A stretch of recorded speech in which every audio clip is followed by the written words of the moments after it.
오늘부터 6월 5주는 성령에 관한 주제로 메시지를 나누려고 합니다.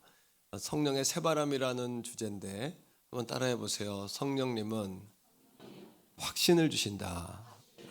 첫 번째 주제예요.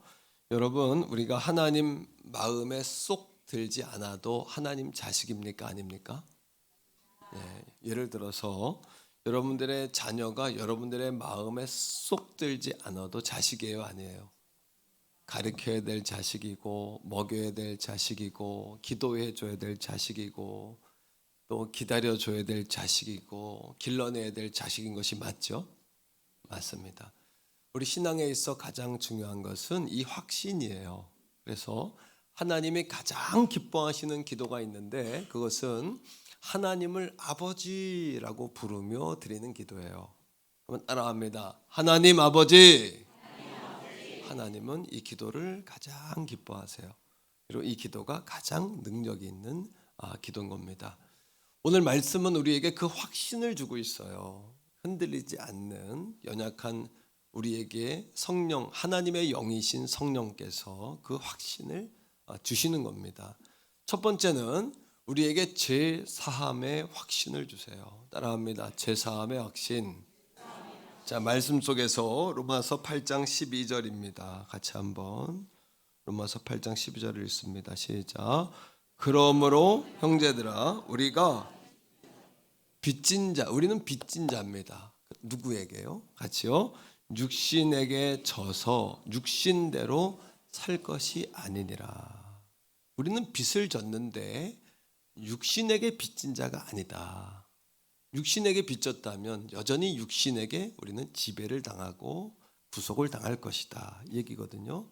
17세기의 경건한 목회자였던 성화의 신비라는 책을 쓴 월터 마샬이라는 목사님이 계셨어요. 그분 마음에 설교를 하면서도 여전히 사라지지 않은 마음이 있었는데 죄책감이 사라지질 않는 거예요. 습관적으로 죄를 짓고 나도 모르게 죄를 짓고 하나님 앞에 말할 수 없는 괴로움이 마음에 있었어요. 당시 17세기의 경건한 신학자였던 토마스 굿웰이라는 신학자를 찾아가요. 그 신학자에게 묻습니다. 선생님, 내가 목회자인데 이 죄책감이 떠나지 않습니다.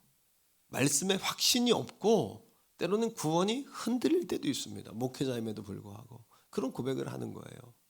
이 내 안에 있는 죄책감을 어떻게 해결할 수 있을까요? 내게 이런 죄가 있습니다. 그때 구덴이 마샬에게 이렇게 이야기합니다. 형제님, 당신은 지금 당신에게 있는 가장 중요한 죄를 숨기고 있습니다. 깜짝 놀랐어요. 아니, 내가 다 이야기했는데 뭐 더 큰 죄가 있습니까? 아닙니다. 당신은 지금 당신에게 있는 가장 큰 죄를 숨기고 있습니다.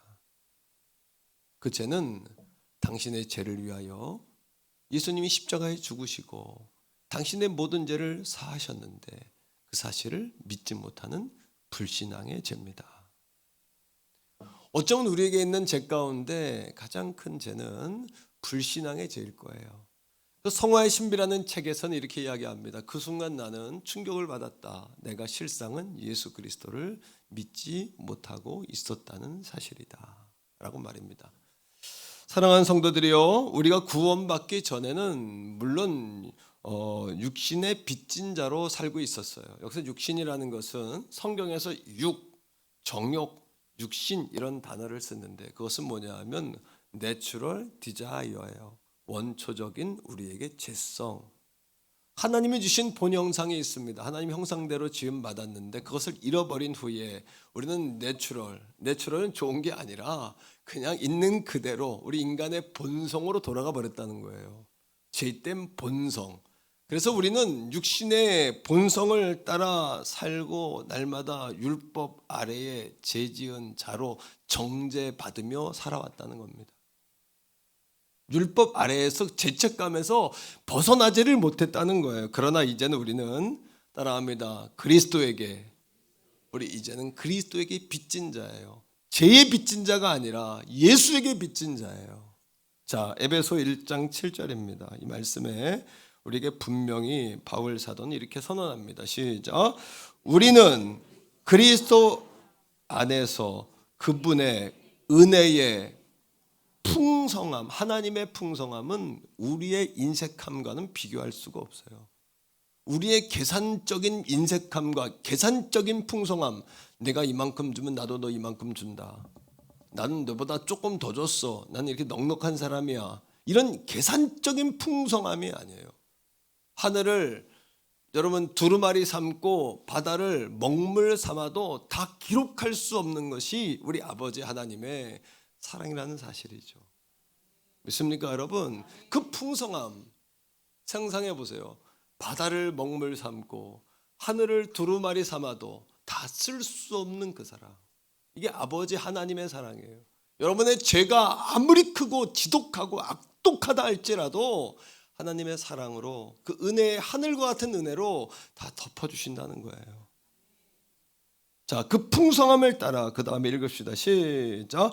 그의 피로 말미암아 어떻게 해요? 송양 값을 주고 우리의 죄값을 치렀다. 송양 곧 어떻게 했다고요?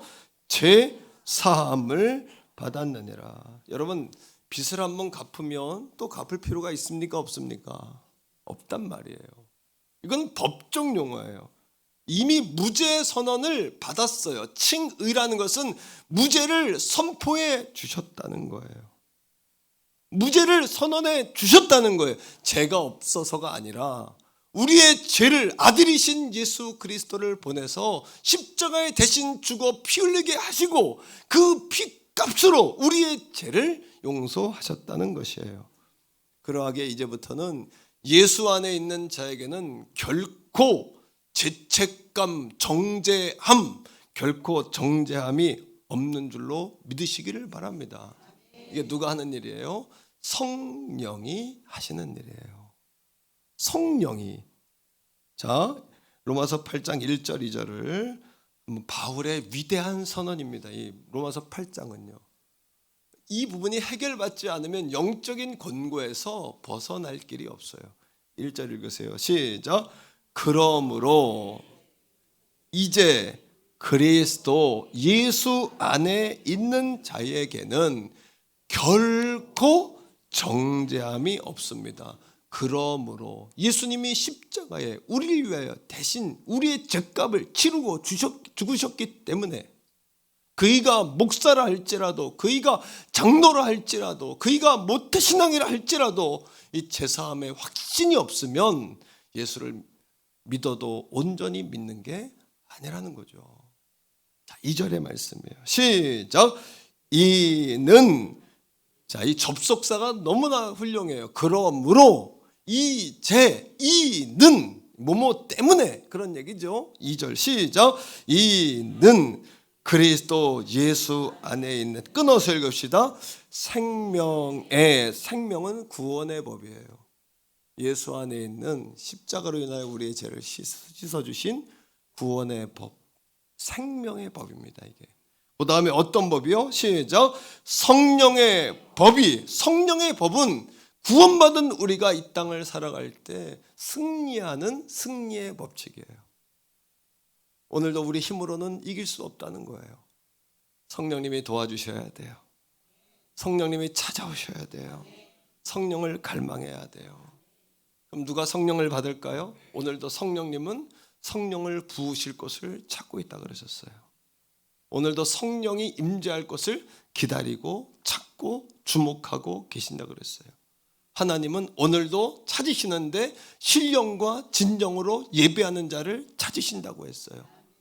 여러분들이 갈급한 만큼 하나님도 갈급해하는 자를 갈급함으로 찾고 계세요. 그러하게 오늘 이 아침 하나님이 우리와 함께 하셔서 우리 예배를 받고 계시는 줄 믿습니다. 이 예배 현장에 하나님이 함께 하시는 줄로 믿습니다. 그 하나님의 말입니다. 생명의 성령의 법이 그 다음에요. 시작. 죄와 구원이에요. 사망의 법에서 너를 해방한 거예요. 우리를 해방하였다. 그러하기에 마음으로 우리가 믿고 입으로 날마다 말하며 그렇게 시인하고 고백하며 살아야 할 줄로 믿습니다. 이것이 성령이 우리에게 주시는 첫 번째 확신이에요. 두 번째입니다. 성령님은 우리에게 하나님이 기뻐하시는 일이 무엇인지를 알려주세요. 이것이 하나님이 기뻐하시는 일이다. 이거를 알려주시는 거예요. 로마서 8장 8절의 말씀입니다. 로마서 8장 8절을 육신에 있는 사람은 하나님을 기쁘게 원다? 할 수 없어요.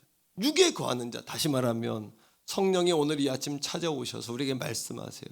그러나 육적인 육신에 있다는 이야기는 성령을 뭐하는 거예요? 거절하고 거역하고 성령의 역사를 받아들이지 않는 사람들이에요. 그런 사람들에게는 영적인 예배에 즐거움이 없는 겁니다. 하나님 말씀에 흥미가 없고 또 하나님 말씀을 듣고자 하는 마음도 이해하고자 하는 마음도 생각하고 싶은 마음도 이 자리, 이 시간도 그들에게는 무의미한 것이죠. 형제 사랑도 없고 거듭난 형제들과 교제와 모임을 즐거워하지도 않고 드리려고 하지 않는 거예요. 제가 우리 부교육자들에게 아멘을 북돋아라, 말씀을 들을 때 아멘 뒤에서 힘차게 외쳐서 성도들이 아멘할 수 있도록 도와라, 기도할 때도 뜨겁게 기도해서 성도들에게 불을 붙여라, 이런 얘기를 자주 합니다. 왜 그럴까요? 입을 열어 아멘 하며 이 아멘이 단순한 것 같지만 그렇습니다. 마음의 동의로 아멘할 때 성령님이 도와주시는 거예요.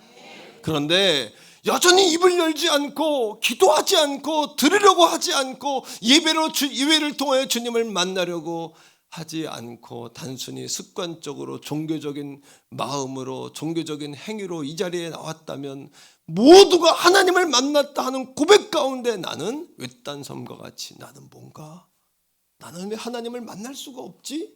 이런 갈등과 고민 가운데 거할 수밖에 없다는 거예요. 어떤 이는 교회를 나가면서 오늘 말씀이 너무 은혜로웠어, 나에게 하는 말씀이었어 했는데 그 사람은 나에게 왜 말씀하지 않는 걸까? 말씀하지 않는 것이 아니라 뭐예요? 육신에 있는 자들은 하나님을 기쁘시게 할 수 없다. 성령을 받아들이지 않고 성령을 환영하지 않고 들으려고 하지 않고 아멘하라고 하지 않고 성령에 반응하지 않으려고 하면 아무것도 소용이 없다는 것이죠. 여러분, 마틴 로이드 존스라는 위대한 신학자가 있죠. 그분 로마서 강해에서 한 위대한 선언이 있습니다. 이 시대의 사도바울과 같은 신학자인데요. 그분이 이런 이야기를 했어요. 한번 따라해 보세요. 하나님은 명령과 함께 능력도 주신다. 하나님은 명령만 주시는 분이 아니라 하나님은 능력도 더불어 주신다는 거예요. 이게 무슨 이야기일까요? 저는 어릴 적에 외삼촌에게 자전거를 배웠어요. 그래서 집에 있는 외삼촌에 사이클이 있었는데 초등학교 때 발도 닿지 않는데 자전거가 타고 싶어서 끌고 나갔어요. 혼자 끌고 나간 거예요. 그 욕 너무 하고 싶은 마음에 끌고 나갔다가 넘어지면서 아스팔트에 머리가 깨졌어요. 그 삼촌한테 혼난 거예요. 그 다음부터 삼촌이 시간만 있으면 저를 데리고 나가서 자전거를 가르쳐 주시는 거예요. 그리고 삼촌이 이야기해요. 야, 너가 타라. 삼촌이 잡았어. 자, 삼촌 잡고 있어. 걱정하지 마. 두려워하지 마. 자, 오른발 딛고 왼발 딛고 자. 여러분 생각해 보세요. 성령님이 오늘 우리에게 인생이라는 자전거를 타라고 도와주시고 싶어요. 타라고 내가 붙잡았으니까 두려워하지 말고 겁내지 말고 페달을 밟어. 그러나 페달은 누가 밟아야 되는 겁니까? 페달은 누가 밟아야 되는 겁니까? 이 단순한 예화를 누가 썼냐 하면 마틴 로이드 존스라는 위대한 신학자가 이 단순하고도 단순한 예화를 통해서 성령은 명령만 하시는 분이 아니라 능력도 주시는 분이다. 다시 말하면 우리가 하려고 하지 않으면 할 수 없다. 하려고 하면 도와주신다. 이게 마틴 로이드 존스라는 위대한 신학자가 단순한 이론을 가지고 우리에게 성령의 누군지를 말씀하고 있는 거예요. 얼마나 쉽고 유치하기까지 한 예화 아닙니까? 그러나 하려고 하면 도와주신다.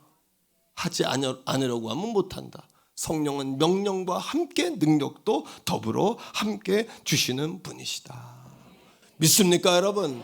오늘도 성령님은 하나님이 기뻐하는 일이 무엇인지를 알려주세요.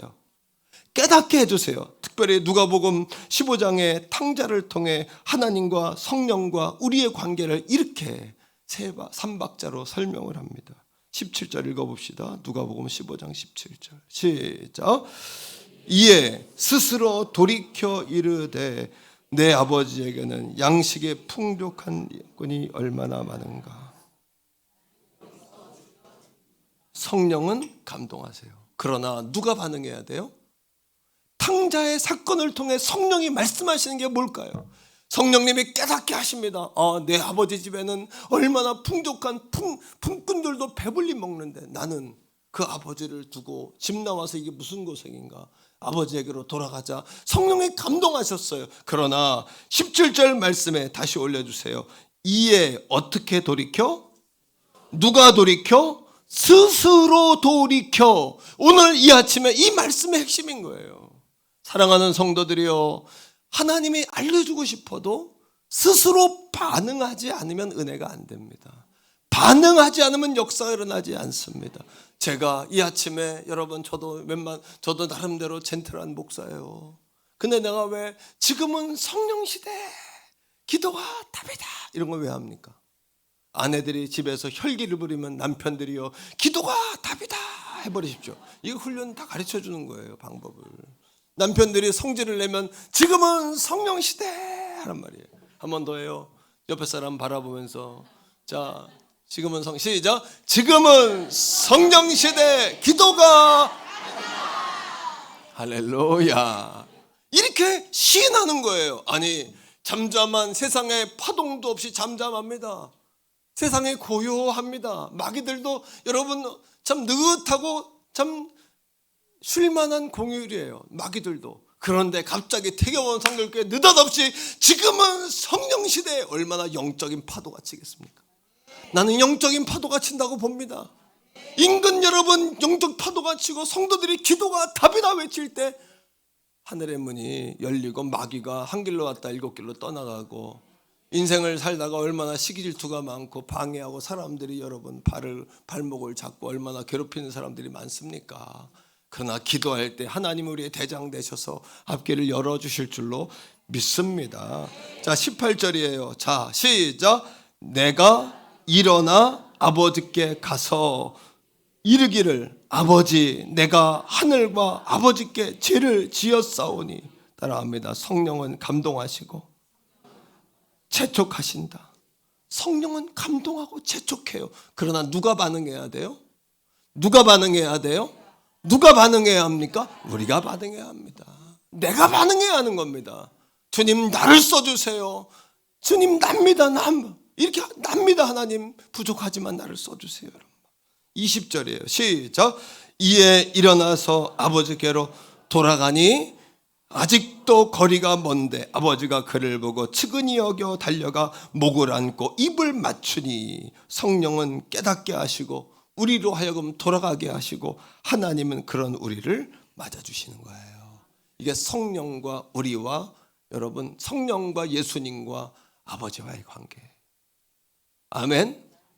세 번째입니다. 따라합니다. 성령님은 자녀됨의 확신을 주신다. 15절 읽어보세요. 15절 시작. 너희는 다시 무서워하는 종의 영을 받지 아니하고. 무서워하는 종의 영이 뭡니까? 육신에게 비춰서 죄지은 자로 율법 아래 우리가 사망의 여러분 그늘 아래서 그 정죄감을 받고 너 죄지면 죽어, 너 지옥으로 끌고 갈 거야, 니까지 게 죄인이지, 네가 죄인 아니야? 계속 율법이 우리를 정죄하고 마귀가 우리를 자극해서 하나님 앞에 나가지 못하도록 우리를 주눅들게 하고, 월터 마샬 목사님처럼 이 자리에 있는 누군가처럼 여러분 주눅 들어가지고 하나님 앞에 나가지도 못하고 저렇게 떠는 그러한 영을 이제는 받지 않고. 이런 얘기예요. 그 다음 읽으세요. 시작.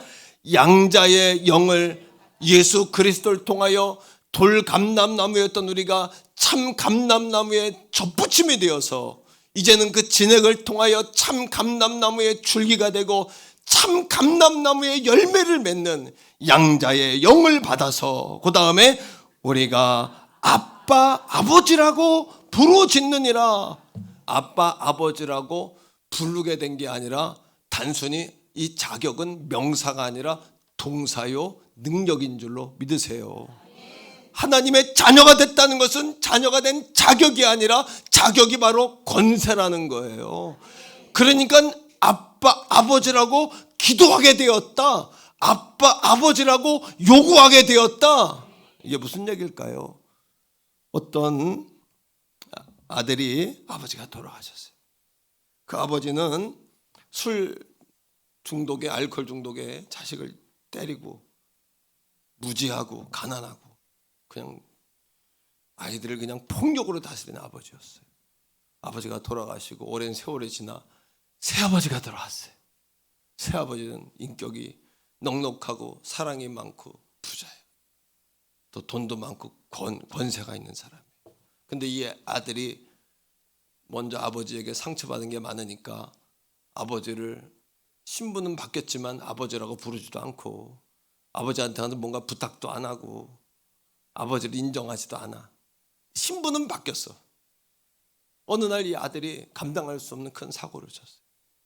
혼자 감당해낼 수가 없어요. 그래서 여러분 고민하다가 깨달았어요. 우리 새아버지가 계시지. 새아버지가 얼마나 많은 돈이 있고 권세가 있고 능력이 있고 인자하고 그분은 혼내지 않고 나를 잘 가르쳐 줄 거야. 그리고 드디어 아들이 누굴 찾아갔어요? 새아버지를 찾아가서 따라합니다. 아버지라고 부르는 순간 그 아들의 모든 문제는 끝난 거예요.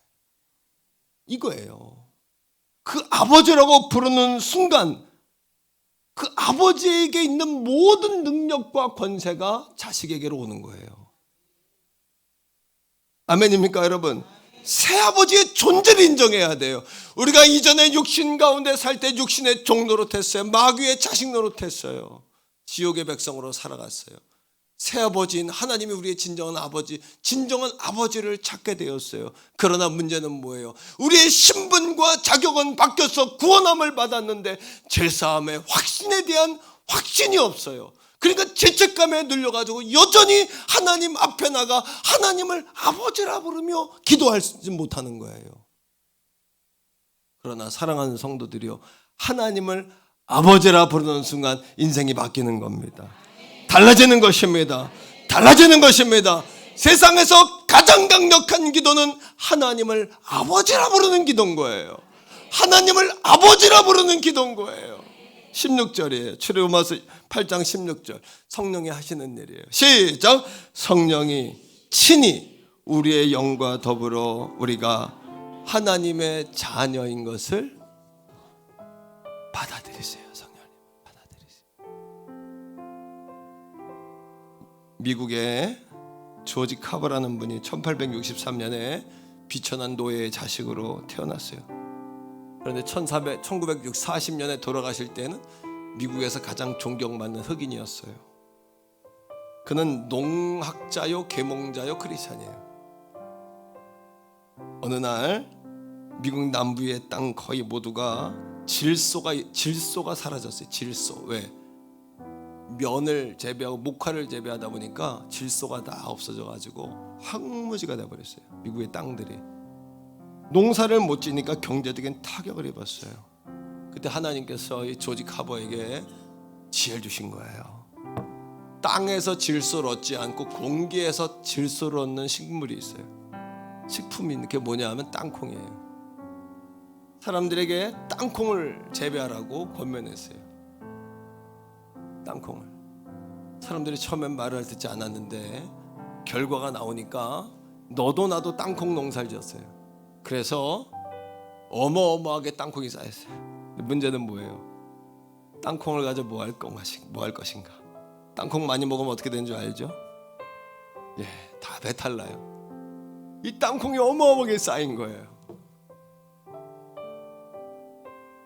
고민은 해결됐는데 이 땅콩으로 뭐 할 거냐? 이 조지 카버가 넘쳐나는 땅콩 때문에 고민하던 어느 날 새벽에 숲을 산책하다가 하나님께 기도했어요.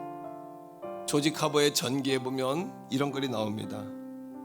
그가 기도하면서 이렇게 기도했어요. 하나님, 도대체 왜 세상을 만드셨습니까? 그때 하나님이 조직하버에게 말씀하셨어요.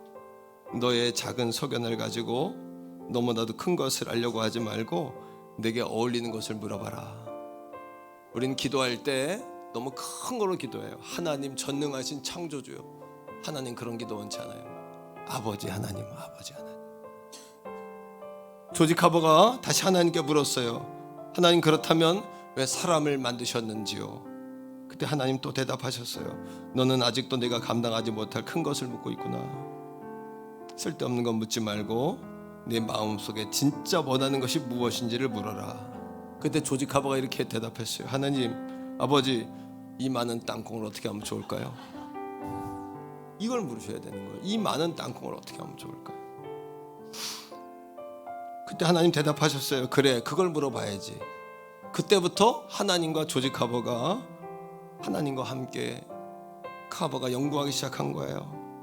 연구한 결과 그는 땅콩으로 땅콩 사탕, 땅콩 버터, 땅콩 밀가루, 땅콩 잉크, 땅콩 물감, 땅콩 구두약, 땅콩 방부제, 땅콩 연고, 땅콩 크림, 땅콩 종이, 땅콩 단열재, 땅콩 연탄, 땅콩 대리석 등 105가지의 음식물과 200가지의 새로운 제품을 만들어냈어요. 이로 인해 땅콩 산업은 엄청나게 성장했고 미국 경제가 활성화되는데 활력소를 주었어요. 가장 강력한 기도는 하나님 아버지 앞에 가식이 없는 기도예요. 그 하나님이 누군지를 알고 드리는 가식이 없는 기도예요. 세계 제2차 대전 때 독일의 포로 수용소에서 사람들이 이유 없이 죽어가는 거예요. 갑자기 사람들이 무기력해지고 밥을 먹지 않고 누워있고 시름시름 앓다가 죽어가요. 군의관들이 그 병명을 알 수 없어서 병명을 뭐로 줬냐 하면 철조망병이라, 가시철망병. 그 포로 수용소 주변에 둘러있는 가시철망병이라고 불렀어요. 그들은 다 같이 어떤 마음을 가지고 있었냐 하면 가시철망 안에 갇힌 자기를 보며 절망한 거예요. 오늘 이 아침에 자신이 가시철망과 같은 울타리에 갇혀서 답답하고 속에서부터 탄식이 나고 영적인 곤고함이 나를 뒤덮고 앞길이 보이지 않고 막막한 분 계신가요? 그런데 군의관들이 살아있는 사람들을 대상으로 조사했어요. 저들은 왜 살아있나? 그들은 하나같이 공동점이 있었어요. 자신을 둘러싸고 있는 가시철망 너머의 푸른 하늘을 보며 마침내 돌아갈 고향을 꿈꿨던 거예요. 예수님 십자가에 죽으시고 부활 승천하신 후 하나님 나라로 가셨어요. 그때 제자들과 많은 사람들은 이 땅에 왕으로 오신 예수가 없어지고 모두 가시철망 안에 갇힌 것처럼 어둠에 묶였어요. 갈 곳을 몰라 방황했고 내가 너희에게 보낼 것을 기다리라고 했지만 언제 올지도 모르는 그 기다림 가운데 500명이 그 음성을 들었는데 380명 그냥 돌아가고 그 가운데 무지하고 연약하고 병들고 약한 여인들 120명이 마가의 다락방에 모였어요. 그리고 그들이 하나님의 부으실 걸 기다렸어요. 약속을 믿고 기다린 거예요.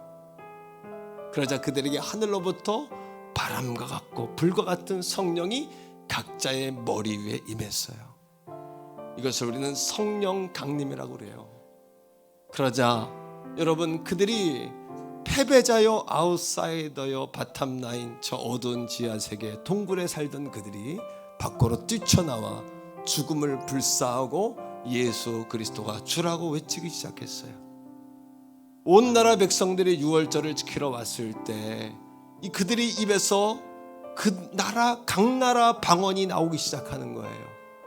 저들은 평범한 배우지 못한 저들의 입에서 어떻게 저런 유식한 말이 나올 수 있으며 우리가 들을 수 있는 각 나라 말이 나올 수 있냐.